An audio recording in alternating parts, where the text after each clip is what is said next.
Yeah, wasak na wasak. Yeah, wasak na wasak. Yeah, wasak na wasak. Wasak. Wala nang rubber yung ano niya, tensioner rod. Punit na yung kanyang rubber sa dulo. Anong tunog ka, Paps?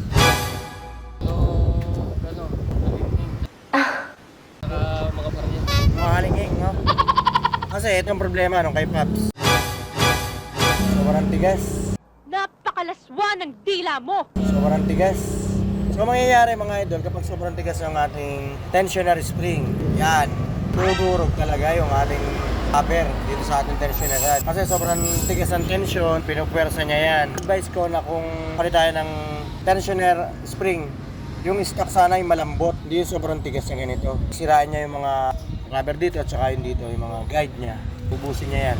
Idol, para sa mga naghahanap, ito yung part number ng original. Mas malambot yan. Nakikita nyo sa spring pala, mas makapal to eh. Yung stock niya, mas manipis. Mas matigas to. Ito yung original. Para sa mga idol. Ito mga idol, yung mga halingking. Sobrang lakas ng halingking. Para may... Yan. Kung ano mo yan, yung isa. Ito mga yan.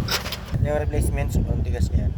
Kadalasan to pang XRM 110. Ito may yung pang RSFI. O kaya XRM 125 FI. Mas manipis. Tension niya, medyo... mas malambot siya compare dito. Sobrang tigas. Compare mo, Paps. Yan ang stock. Mas smooth nga ito. Dapat ganyan lang. Yan, sinasabi ko, naubos. Normal naman naubos yung katagalan.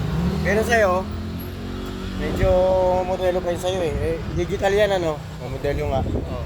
Hindi dapat naubos agad. So kaya naubos agad kasi sobrang tigas ng spring na ginamit. Alam mo ba yung tsura nito pag hindi ubos? Meron pa dito umbok yan. Oo, yun yung box. Saka makapal siya. Din tayo ng timing chain. Ito yung bago. Ito yung luma niya. Ano ng pagkakain. Kapalit na yan. So, yan. Bago ito. Malalambot pa yung rubber niya. Yung sa'yo, sobrang tigas na yan. So, sobrang tigas na makapal. Yung bagong rubber tip. Yan yung papalitan na natin. Right? 2 hours later. Saka pa galing, Paps? Agig. Layo pa, oh. XRM. FI. Taga saan po kayo? Kamarin.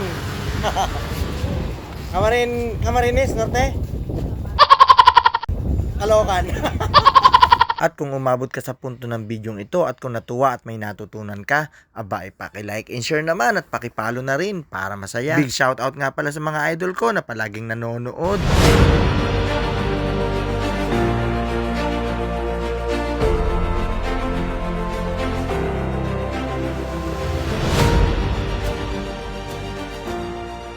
Shoutout mo yung mga taga Lady Pops.